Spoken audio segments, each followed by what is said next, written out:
আসসালামু আলাইকুম। এটিএন বাংলার গ্রামগঞ্জের খবরে সবাইকে স্বাগত জানাচ্ছি। সাথে আছি নাজিয়াত শাহরিন। শুরুতেই বিআরবি কেবলস সংবাদ শিরোনাম। সারা দেশে নতুন বই বিতরণ শুরু। প্রাথমিকের শতভাগ পেলেও মাধ্যমিকের সব বই এখনো হাতে পায়নি শিক্ষার্থীরা। রাষ্ট্রীয় শোকের জন্য হচ্ছে না উৎসব। দাফনের পরদিনও খালেদা জিয়ার সমাধিতে শ্রদ্ধা জানাতে মানুষের ঢল। আপনজন হারানোর বেদনায় কাতর বগুড়াবাসী।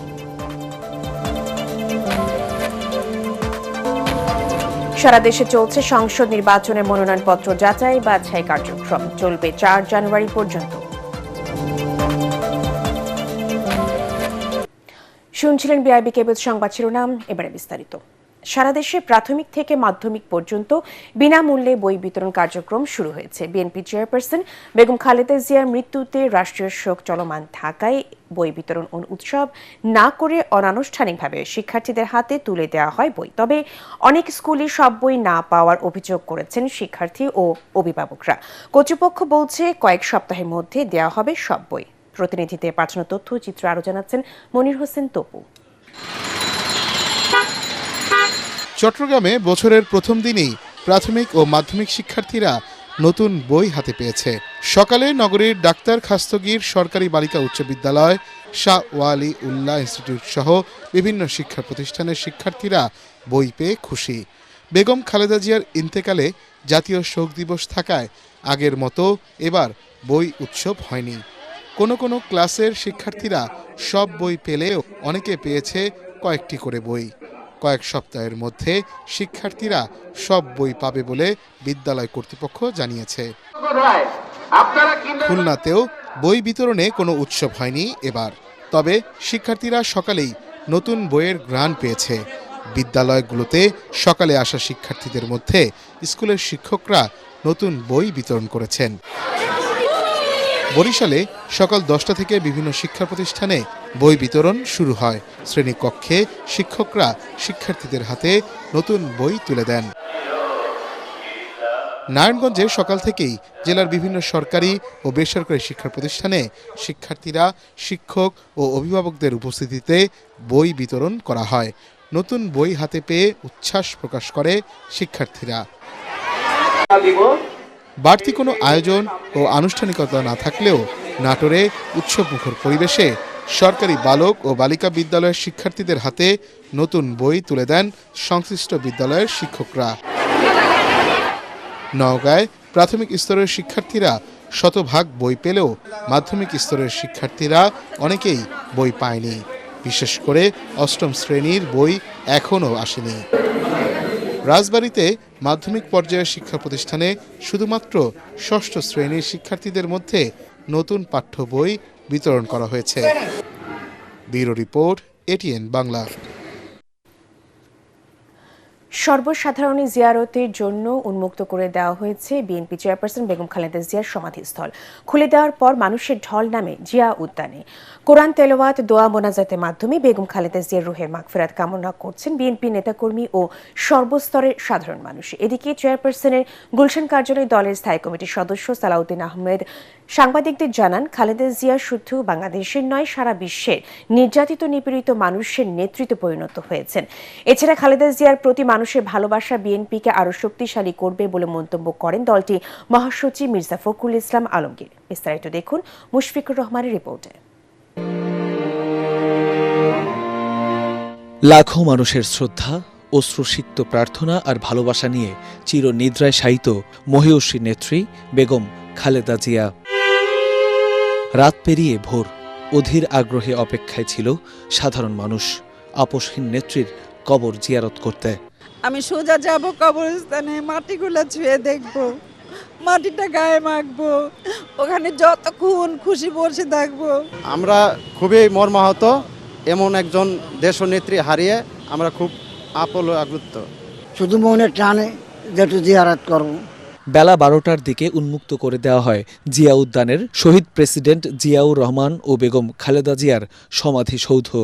ঢল নামে বিএনপি নেতাকর্মী সহ সর্বস্তরের মানুষের। আমি ব্যক্তিগতভাবে আজকে আমার আবেগ থেকে, আমার অনুভূতি থেকে আমার নেত্রী এবং আমার নেতার কবর জিয়ারত করার জন্য আমার মন চাইছে, সেই জন্য আমি সকালে ঘুম থেকে উঠেই এটাই প্রথম এরাদা করেছি এবং এখানে চলে এসেছি। অশ্রুসিক্ত নয়নে দুহাত তুলে প্রিয় নেত্রীর জন্য দোয়া করেন নানা স্থান থেকে আসা মানুষেরা। দিনব্যাপী চলে পবিত্র কুরআন তেলাওয়াত।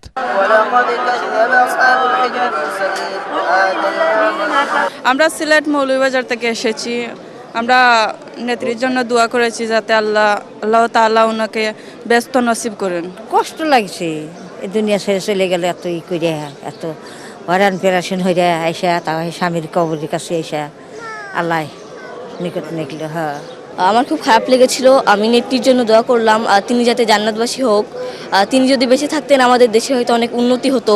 আজকে জিয়ারতের মধ্যে শুধু মনে হচ্ছিল যে আর কোথায় কেউ থাকলো না। তিনি নিজেও একাধিকবার কারাগারে গিয়েছেন, কিন্তু কখনো তিনি গণতন্ত্র প্রশ্নে, মানবাধিকার প্রশ্নে আপোষ করেননি। এদিকে চেয়ারপারসনের গুলশান কার্যালয়ে বিএনপি স্থায়ী কমিটির সদস্য সালাউদ্দিন আহমেদ সাংবাদিকদের বলেন, বেগম খালেদা জিয়ার চলে যাওয়ার শোককে শক্তিতে পরিণত করে বাংলাদেশের মানুষের গণতান্ত্রিক, বৈষম্যহীন, সমৃদ্ধ বাংলাদেশ প্রতিষ্ঠার স্বপ্নকে পূরণ করতে হবে বিএনপিকে।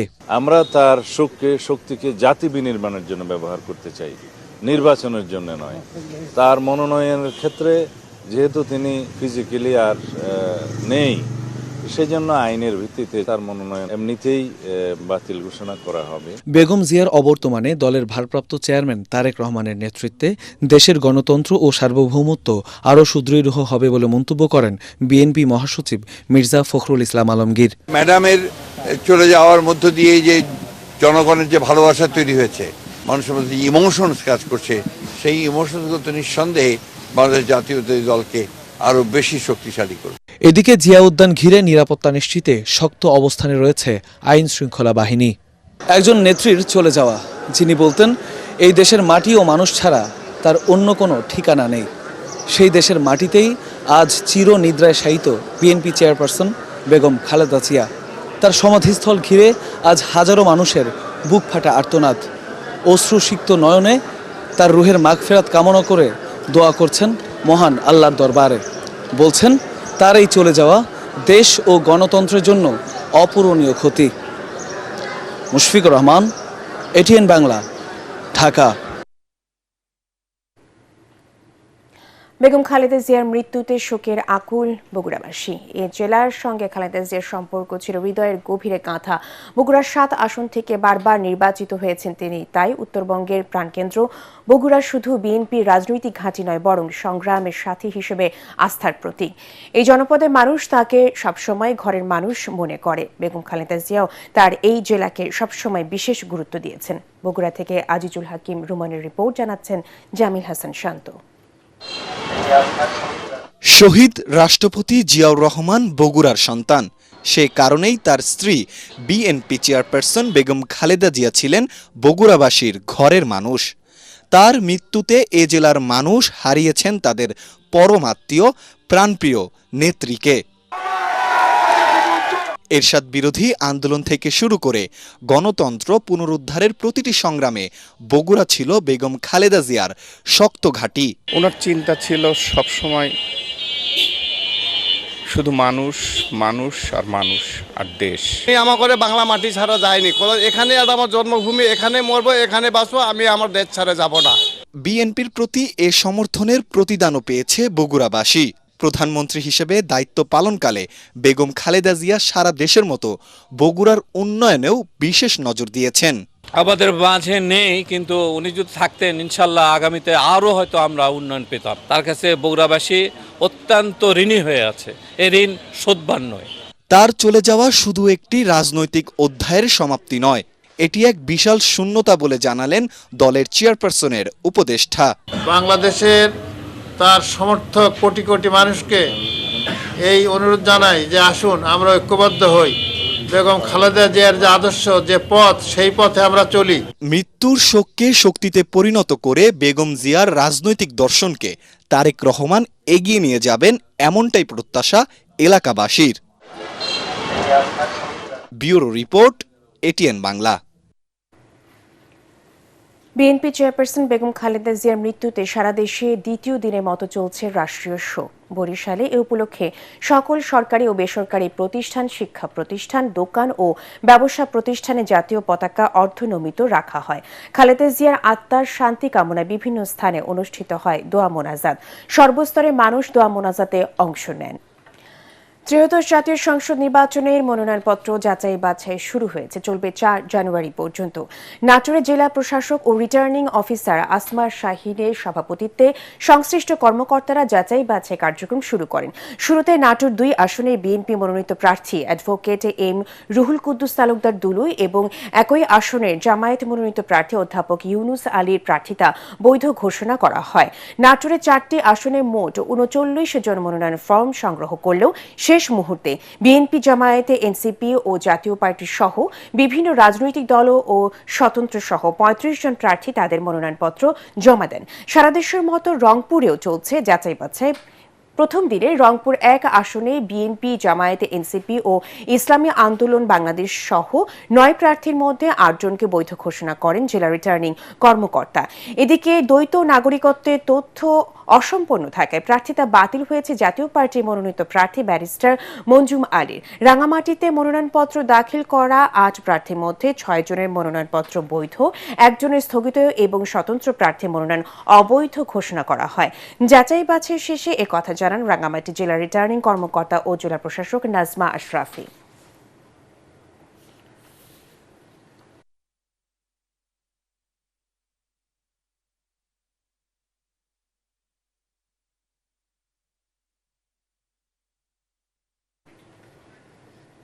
সালাম স্টিল ভোটের গাড়ি নিয়ে বান্দরবান থেকে সেখানকার ভোটের হালচাল জানাচ্ছেন সহকর্মী মিনারুল হক। দর্শক, সালাম স্টিল বান্দরবানের নির্বাচনের খবরাখবর জানাচ্ছি বান্দরবান শহরের প্রাণকেন্দ্র ট্রাফিক মোড় থেকে।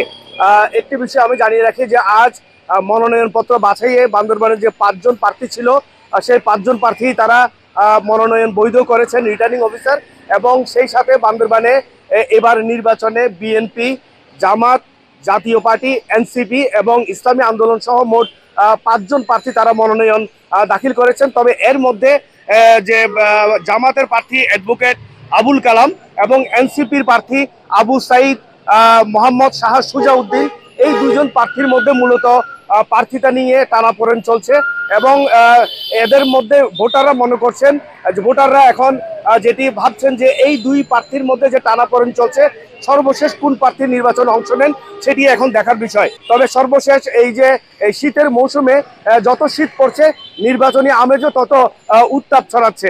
এটি ছিল বান্দরবানের সর্বশেষ নির্বাচনী তথ্য।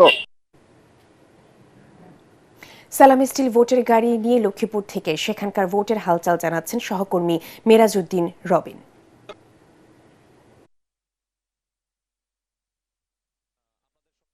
দর্শক, সালাম স্টিল ভোটের গাড়িতে স্বাগত জানাচ্ছি। আমি এই মুহূর্তে রয়েছি লক্ষ্মীপুর সদর 3 আসনে। এই আসনটি 12টি ইউনিয়ন ও একটি পৌরসভা নিয়ে গঠিত। এই আসনটিতে বিএনপির মনোনীত প্রার্থী হিসেবে রয়েছেন কেন্দ্রীয় বিএনপির যুগ্ম মহাসচিব শহীদউদ্দিন চৌধুরী অ্যানি, এবং জামাতের মনোনীত প্রার্থী হিসেবে রয়েছেন ঢাকা মহানগর উত্তরের জামাতের সাধারণ সম্পাদক ডক্টর মোহাম্মদ রেজাউল করিম, এবং পিছিয়ে নেই ইসলামী আন্দোলনে এই আসনে প্রার্থী হিসেবে রয়েছেন অবসরপ্রাপ্ত ক্যাপ্টেন মোহাম্মদ ইব্রাহিম। এবং আমি এই আসনের ভোটারদের সাথে কথা বলেছি, তারা আমাকে যেমনটি জানিয়েছেন যে এই আসনে তারা এমন একজন প্রার্থীকে তারা বেছে নিতে চান যে প্রার্থী এই পিছিয়ে পড়া এলাকাকে উন্নতকরণে সহায়তা করবে এবং দুর্নীতি এবং মাদকমুক্ত সমাজ গঠনে তরুণদেরকে এগিয়ে নিয়ে যে প্রার্থী কাজ করে, তারা ওই রকম প্রার্থী তারা ভোটের মাধ্যমে বেছে নিতে চান। এছাড়া এই আসনটিতে দীর্ঘ অনেক বছর উন্নয়ন পিছিয়ে থাকার কারণে কিন্তু এখন প্রার্থীরা ভোটারদের কাছে যাচ্ছে না এবং তারা নানা ধরনের প্রতিশ্রুতি দিচ্ছেন, এবং ভোটাররা চায় যে প্রার্থী তাদের প্রতিশ্রুতি রক্ষা করবে, সেই প্রার্থীকে তারা ভোটের মাধ্যমে জয়যুক্ত করবে। এই ছিল লক্ষ্মীপুর থেকে আমার কাছে সর্বশেষ। চুয়াডাঙ্গায় গত কয়েকদিন ধরে মৃদু থেকে মাঝারি শৈত্যপ্রবাহ বইছে, এতে জনজীবন বিপর্যস্ত হয়ে পড়ছে। ভোর থেকে কুয়াশায় ঢাকা থাকছে জেলার জনপদ। মাঝে মাঝে সূর্যের দেখা মিললেও তা বেশিক্ষণ স্থায়ী হচ্ছে না। আজ সকাল 9টায় চুয়াডাঙ্গায় তাপমাত্রা রেকর্ড করা হয় 8.7 ডিগ্রি সেলসিয়াস। এদিকে উত্তরে জেলা কুড়িগ্রামে ক্রমেই নামছে তাপমাত্রা। শীতের সবচেয়ে বেশি বিপাকে পড়েছে শিশু, বয়স্ক সহ খেটে খাওয়া দিনমজুর মানুষেরা। এদিকে জেলার 9 উপজেলায় 54 লাখ টাকার কম্বল কিনে বিতরণ কার্যক্রম শুরু করেছে জেলা প্রশাসন।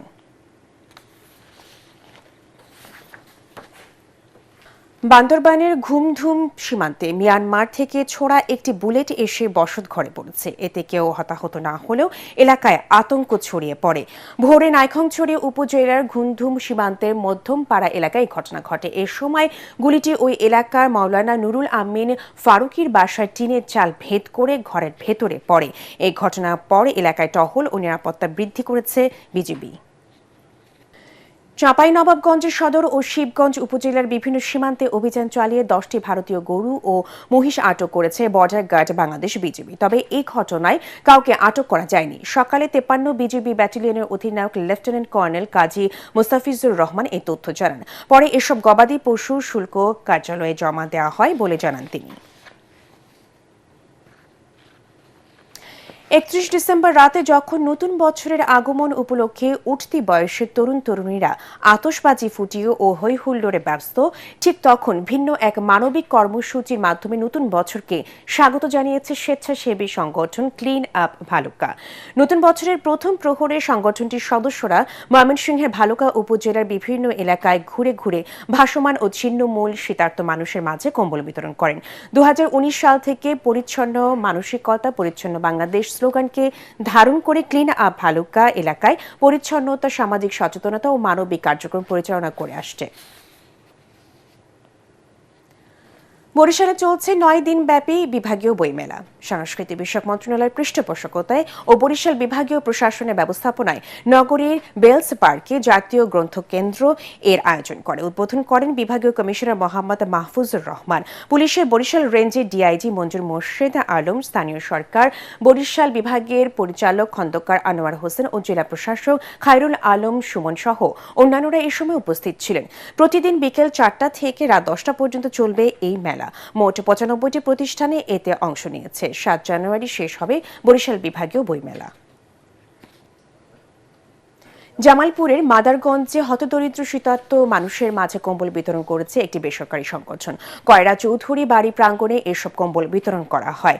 সংগঠনটির কর্মকর্তা সহ স্থানীয় গণ্যমান্য ব্যক্তিরা এই সময় উপস্থিত ছিলেন। পরবর্তী সংবাদ দেখার আমন্ত্রণ জানিয়ে এখনকার মতো শেষ করছি। এটিএন বাংলা সংবাদ ইউটিউবে দেখতে ব্রাউজ করুন youtube/এটিএন বাংলা নিউজ। ধন্যবাদ সবাইকে।